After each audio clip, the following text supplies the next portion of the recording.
آج شب قدر کے پیش نظر لاک ڈاؤن میں پولیس کی جانب سے سخت صیانتی انتظامات کیے گئے ہیں۔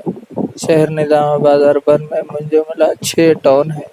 ان 6 ٹاؤنوں کے اہم چوراہوں پر 10-10 کی پولیس کی ٹیم ڈیوٹی انجام دے رہی ہے، کیونکہ لاک ڈاؤن میں شام 7 بجے سے صبح 6 بجے تک کرفیو برقرار ہے، لیکن عوام بلا ضرورت رات میں باہر آنے کی وجہ سے پولیس نے یہ قدم اٹھایا ہے۔